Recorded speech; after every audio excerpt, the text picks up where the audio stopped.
Si Marcelete, isang single mom na matatag. Iniwan man, pinili pa rin lumaban. Sa hirap ng buhay, sa sakit at pagsubok, hindi sumuko kahit luha'y bumubuhos. Maraming humusga, maraming nagsalita, ngunit hindi niya hinayang siya'y madaig nila. Sa bawat problema, patuloy ang paglakad. Kahit mabigat, puso niya'y hindi bumabagsak.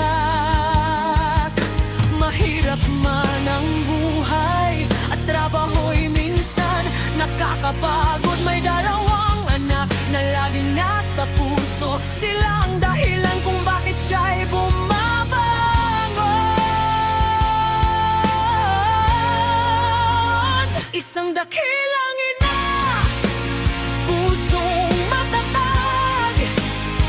Sa bawat unos, patuloy na lumalaban.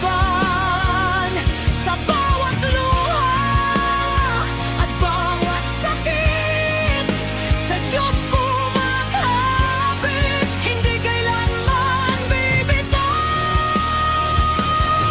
May anak na babae, may anak na lalaki, sila ang lakas niya sa bawat sandali.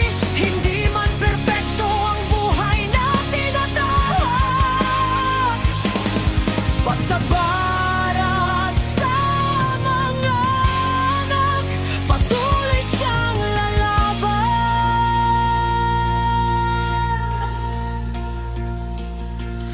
Mabait si Marcelete, mahaba ang pasensya. Kahit paulit-ulit siyang sinusubok ng tadhana.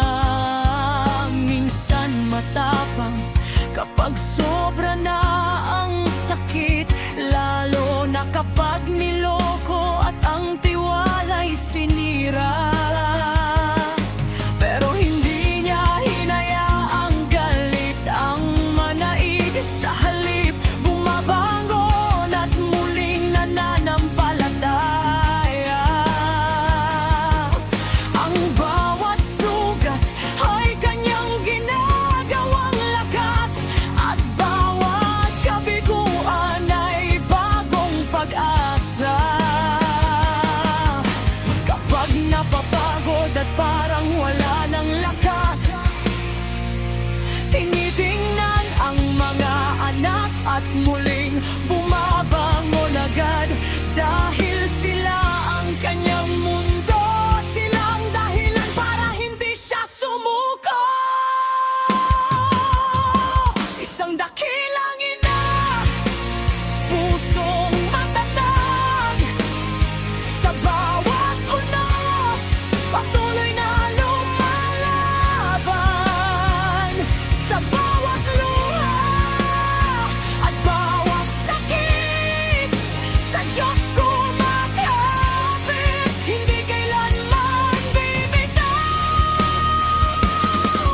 May anak na babae, may anak na lalaki, sila ang lakas niya sa bawat sandali. Hindi man perpekto ang buhay na tinatahak, basta para sa mga anak, patuloy siyang lalaban. Sa bawat gabi may panalangin sa Diyos, ingatan mo sila, bigyan mo kami ng lakas. Hindi man alam kung saan patungo ang bukas, naniniwala siyang may liwanag pagkatapos ng hirap. At kung muling dumating ang pagsubok, hindi na siya urong, hindi na matatakot. Dahil alam niyang hindi siya nag-iisa, kasama ang Diyos sa bawat hakbang niya. Isang dakilang ina, biyaya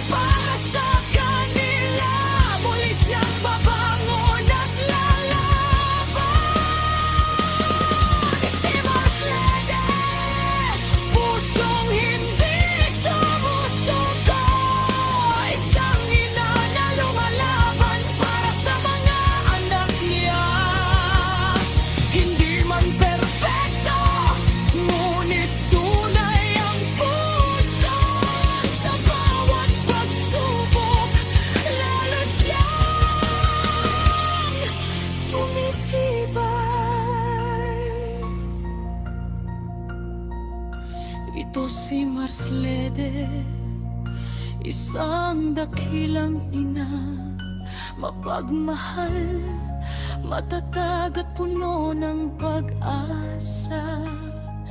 Sa Diyos ang tiwala, sa mga anak ang lakas, habang may buhay, habang may buhay.